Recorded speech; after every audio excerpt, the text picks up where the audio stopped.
Hello guys, I am back our channel Pathshala of commerce. तो पिछली video में मैंने आप लोग को बताया था व्हाट इज अकाउंटिंग रेशियो क्या है, ठीक है, और उसके एक्सप्रेशन क्या क्या है and types of accounting ratio, ठीक है। तो मैंने ये कहा था कि टाइप्स ऑफ अकाउंटिंग रेशियो जो चार थे उसे मैं डिफाइन करूंगा, उसके फॉर्मूलाज को बताऊंगा, बट लेकिन उससे पहले मैं कुछ थ्योरी पर ध्यान दे रहा हूँ, ठीक है। इसके कुछ ऑब्जेक्टिव्स होते हैं, ठीक है, कुछ एडवांटेज एंड डिसएडवांटेज भी होते हैं। तो मैं आज इसी पे चर्चा करूंगा कि ऑब्जेक्टिव्स क्या क्या है, इनके एडवांसेस क्या क्या है एंड डिसएडवांटेज क्या क्या है, क्योंकि सभी में ये होते हैं और ये बहुत इंपॉर्टेंट है किसी भी चैप्टर के लिए, ठीक है। तो चलिए फिर स्टार्ट करते हैं आज का ये वीडियो।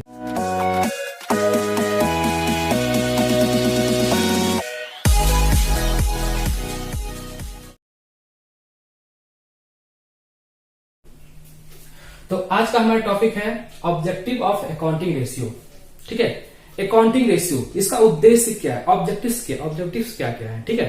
तो देखिए, कोई भी व्यक्ति अथवा कोई भी रहते हैं तो उसका एक उद्देश्य रहता है। जैसे कि हम आप पढ़ाई किए, क्यों किए, फ्यूचर का कुछ उद्देश्य होगा, कुछ गोल होगा, कुछ ऑब्जेक्टिव होगा, तभी तो आप पढ़ाई कर रहे हैं, या मैं भी पढ़ाई कर रहा हूं, या मैं बता रहा हूं, मेरा कुछ गोल होगा, उद्देश्य होगा, ठीक है। तो अकाउंटिंग रेशियो का भी एक ऑब्जेक्टिव्स होते हैं।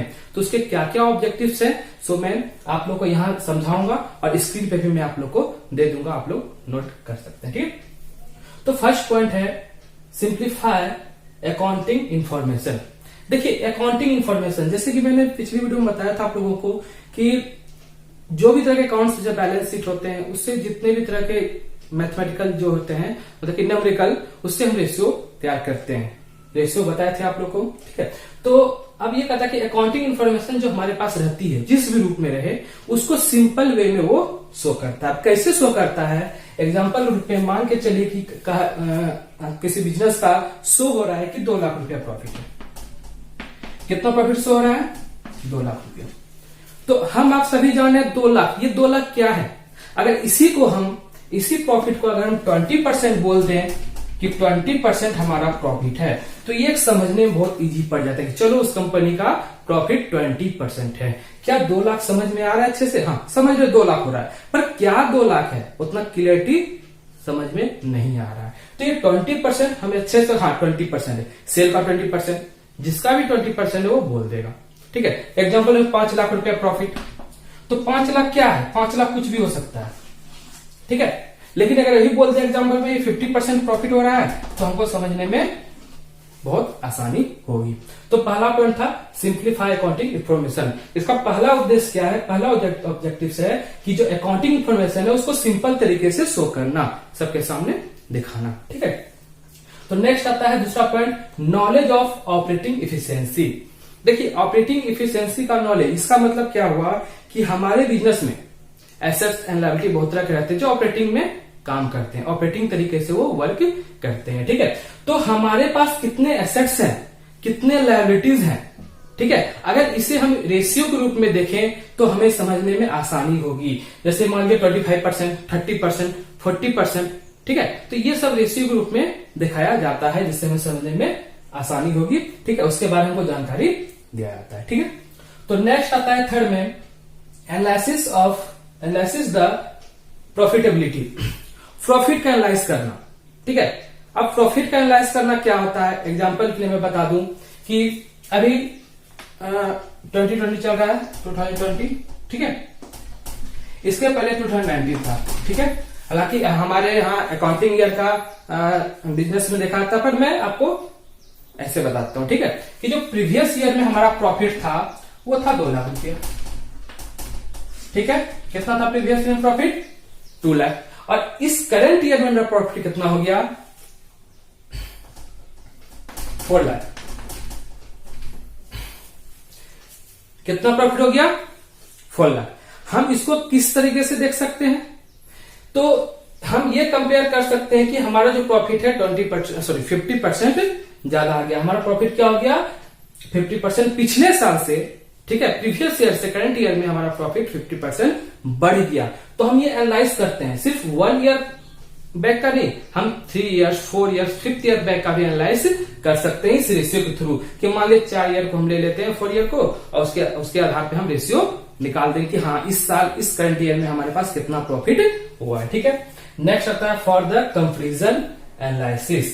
देखिए कंपेरिजन एनालिसिस करने का मतलब क्या है कि हमारे बिजनेस को का कंपेरिजन होता है। इसमें दो तरह का कंपेरिजन होता है। ठीक है, पहला है इंटर कंपेरिजन।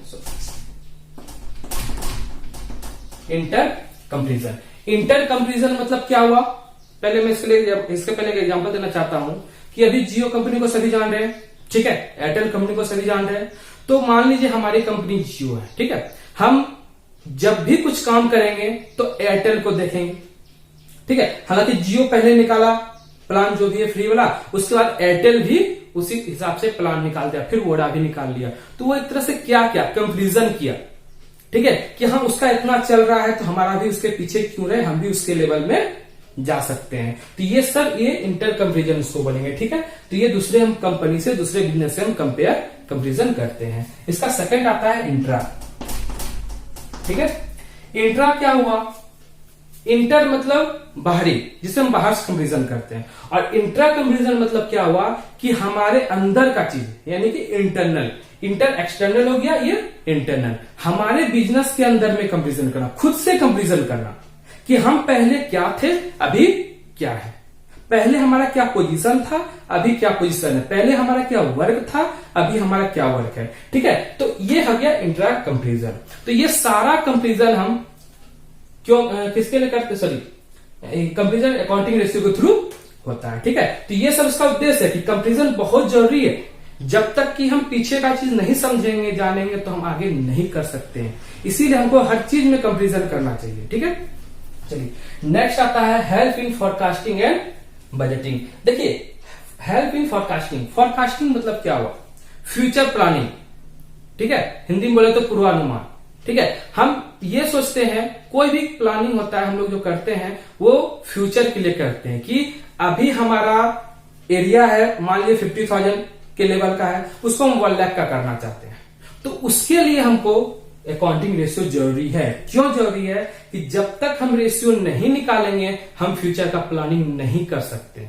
क्योंकि आपको यहां बताते हैं कि simplify accounting information, accounting information को सिंपल तरीके से वो दे देता है। ठीक है, जब दे दिया तो उसको हम क्या करेंगे, फोरकास्टिंग के लिए उसको प्लानिंग करेंगे। एंड बजटिंग मतलब बजट बनाना तो सभी को पता है कि बजट एक तरह का इनकम और एक्सपेंस के बीच में जो हम प्लानिंग करते हैं उसी को बजट बोलते हैं, कि हमारे पास कितना इनकम आया है, कितना हमारे पास इनफ्लो हुआ है और कितना हमको उसका खर्च करना है, जो कि हमारा सारा काम हो जाए। तो सारा बजट भी अकाउंटिंग रेशियो के थ्रू होगा। तो ये था, ये देखिए मैंने 5 ही बताया, इसमें और भी बहुत सारे के हैं, मैं होगा तो डिस्क्रिप्शन में डाल दूंगा, वो सभी आप लोग लिख लेंगे। ठीक है, तो ये था ऑब्जेक्टिव ऑफ अकाउंटिंग रेशियो। ठीक है, अब नेक्स्ट में आपका आएगा एडवांटेजेस ऑफ अकाउंटिंग रेशियो, तो मैं नोट डाउन कर लेता हूं। ठीक है,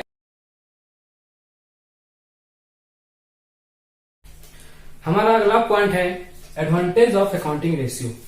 ठीक है, एडवांटेज मतलब इसके महत्व क्या क्या है, इसके लाभ क्या क्या है। ठीक है, तो अभी मैंने आप लोग को ऑब्जेक्टिव बताया था। ठीक है, ऑब्जेक्टिव्स को ही हम एडवांटेज मान सकते हैं, क्योंकि जो भी हमारे ऑब्जेक्टिव्स हैं, जो भी हमारे गोल्स हैं, ठीक है, वो एडवांटेज से ही रिलेटेड होते हैं। तो वो सभी पॉइंट को आप इसमें एडवांटेज में भी लिख सकते हैं, पर फिर भी मैं अलग से 5 मिनट लेकर के आया हूं। ठीक है, तो सबसे पहला पॉइंट है importance for management.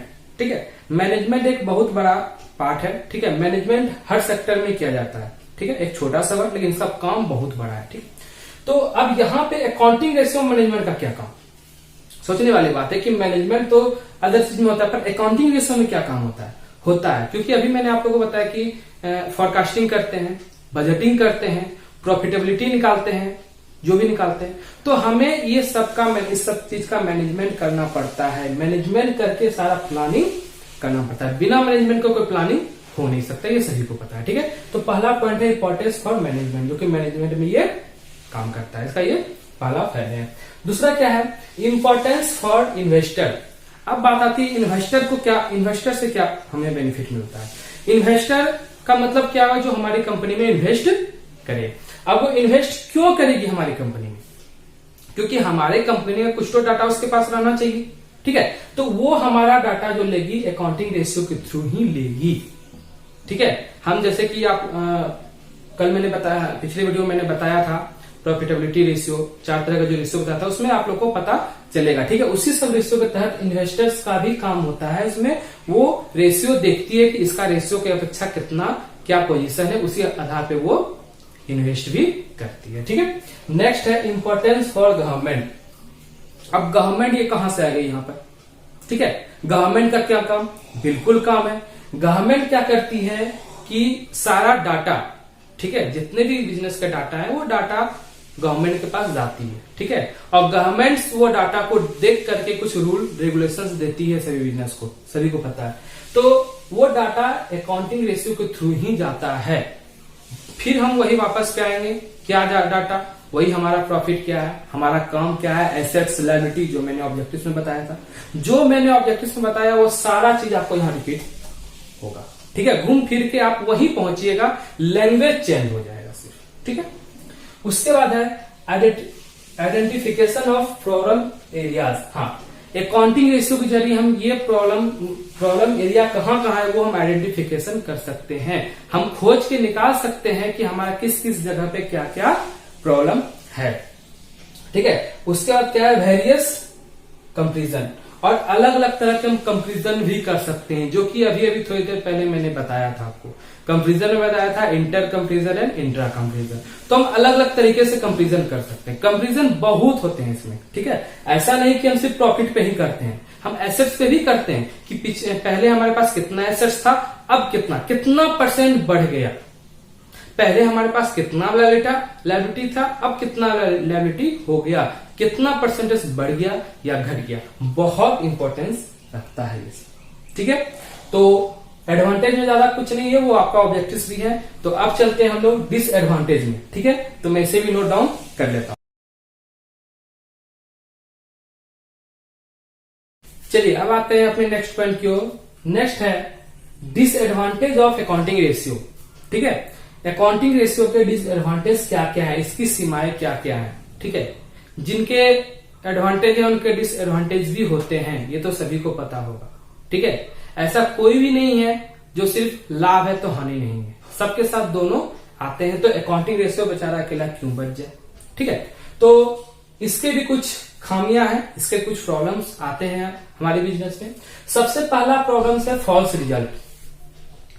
False result का मतलब क्या हुआ कि हम जब रेशियो कैलकुलेट करते हैं तो रेशियो कैलकुलेट करने के लिए हमें अकाउंटिंग इंफॉर्मेशन की जरूरत पड़ती है, जो बैलेंस शीट से, स्टेटमेंट ऑफ पीएल से लेते हैं।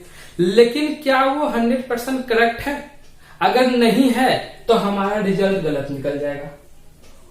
समझ में आया आपको? यानी कि हम जो कैलकुलेशन करेंगे उस डाटा के आधार पे करेंगे, लेकिन अगर वो डाटा ही गलत निकल जाए तो एक्चुअली कोई 100% सही भी इसको नहीं बोल सकता है, ठीक है, क्योंकि उसका रिजल्ट फॉल्स आ जाएगा, गलत रिजल्ट आ जाएगा। तो वो तो हम शो कर देंगे, तो हमारा रिजल्ट क्या हो गया? गलत हो गया। तो पहली इसकी खामी है फॉल्स रिजल्ट। दूसरा क्या है? Window dressing. देखिए नाम से क्या चल रहा है, विंडो ड्रेसिंग। विंडो मतलब खिड़की, ड्रेसिंग मतलब ड्रेस पहना देना, कपड़ा पहना देना। सिंपल अपने लैंग्वेज समझे तो विंडो ड्रेसिंग का मतलब क्या हो गया कि मान के चलिए एग्जांपल मैं एक दे रहा हूं, हमारा एक घर है, ठीक है। घर के अंदर क्या है मुझे पता है, बाहरी किसी को पता नहीं। मेरे घर में खिड़की है, मैंने खिड़की के अगल बगल आसपास अच्छे से पेंट करके सजा दिया उसे, जो कि कोई भी खिड़की की तरफ देखेगा बोले वाओ क्या घर है। लेकिन घर के अंदर तो कुछ और ही मामला है, ठीक है। तो कहने का क्या मतलब हुआ कि हम लोगों को देखा कुछ और रहे हैं और कर कुछ और रहे हैं। सिंपल वर्ड में बोले तो झूठ, फ्रॉड, ठीक है। हमारे अंदर क्या है हम वो नहीं दिखा रहे हैं, और जो नहीं है बढ़ा चढ़ा के दिखा रहे हैं। हमारा घर खराब था, बढ़िया नहीं था देखने में, लेकिन खिड़की में अच्छे से हम सजावट करके शो कर दिए, बाहर का लोग देखा वाह क्या घर है, ठीक है। तो उसको बोलते हैं विंडो ड्रेसिंग। सेम यही कंडीशन बिजनेस में भी होता है। बहुत सारी बिजनेस, बहुत सारी कंपनी ऐसे करती है कि अंदर में कुछ और रहता है, वो शो कुछ और करती है, ठीक है। किसके थ्रू? अकाउंटिंग रेशियो के थ्रू, जानबूझकर, ठीक है। तो वो विंडो ड्रेसिंग कहलाता है, ठीक है। नेक्स्ट पॉइंट है प्राइस लेवल चेंज इग्नोर, ठीक है। अब इसका मतलब क्या हुआ कि हमारा जो प्राइस लेवल जो चेंज हो गया उसको इग्नोर कर देते हैं। मतलब मतलब ये कि पिछले साल हमारा प्रॉफिट था 40%, पिछले साल हमारा प्रॉफिट था कितना परसेंट? 40%। और इस साल हमारा प्रॉफिट हो गया 50%। सभी खुशी के मारे झूम उठे, वाव 10% का प्रॉफिट इंक्रीज कर गया। क्या आप ये बता सकते हैं कि ये 10% इंक्रीज एक्चुअली में 10% इंक्रीज है? नहीं है, क्योंकि आपको बता दें कि हर साल महंगाई बढ़ती जा रही है, ठीक है, तो प्राइस का लेवल गिरता जा रहा है। और हम अकाउंटिंग रेशियो के जरिए हम ये तो शो कर दे कि पिछले साल से ज्यादा इस साल हमारा प्रॉफिट हुआ है, तो 10% ज्यादा हुआ तो 10% ही प्रॉफिट है एक्स्ट्रा में, ये तो शो कर दिया। लेकिन वो चेंज को इग्नोर कर देता है, जो हमारा एक्चुअली में चेंज हो गया है उसको इग्नोर कर देता है कौन? Accounting ratio. तो ये भी बहुत बड़ी खामी है, ठीक है। नेक्स्ट पॉइंट आ रहा है आपका क्वालिटेटिव फैक्टर्स इग्नोर। क्वालिटेटिव मतलब क्वालिटी, ठीक है। देखिए अकाउंटिंग रेशियो क्वालिटेटिव को इग्नोर करता है, लेकिन क्वांटिटी को दिखाता है। किसको दिखाता है? क्वांटिटी। हमारे बिजनेस की क्या क्वालिटी है वो नहीं दिखाता, वो पता है, हमको उससे मतलब नहीं है। हमको मतलब क्या है, उसके क्वांटिटी क्या है, मतलब उसके न्यूमेरिकल में क्या आता है, प्रॉफिट, लॉस, एसेट्स, लायबिलिटी, यही सब हम क्या करते हैं, ये सभी चीजें अकाउंटिंग रेशियो के थ्रू दिखाते हैं। लेकिन उसकी जो क्वालिटी है वो हाइड रहती है, उसको इग्नोर कर दिया जाता है। अब क्वालिटी में जैसी क्वालिटी हो, रफ क्वालिटी हो, टूटने फूटने का सामान हो, मुझे क्या मतलब? मुझे मतलब है रेशियो से। जैसे आप सिंपल वन ले, चाइनीज प्रोडक्ट। चाइनीज प्रोडक्ट सभी को पता है कि कितने टिकाऊ होते हैं, ठीक है। जितने टिकाऊ होते हैं उतना तो उसका सेल भी बढ़ रहा है, ठीक है। यानी वो टिकाऊ नहीं होते हैं, उसका क्वालिटी नहीं है, लेकिन वो रेशियो के थ्रू में बहुत हाई रैंक पर जा रहा है, ठीक है। चलिए नेक्स्ट आता है फॉरकास्टिंग, पूर्वानुमान, ठीक है, फ्यूचर प्लानिंग।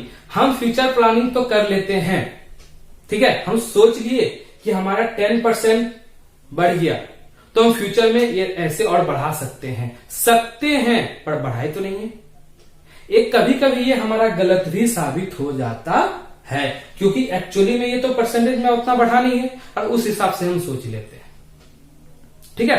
तो ये सभी थे इसके डिसएडवांटेज, ठीक है। तो मैंने कुछ कम पॉइंट ही समझाया हुआ है, ठीक है। तो और फिर जितने पॉइंट है मैं डिस्क्रिप्शन में लिख दूंगा, आप लोग कर सकते हैं। अगर कोई प्रॉब्लम हुआ तो कमेंट कीजिएगा, मैं अदर से फिर वीडियो बना दूंगा, ठीक है।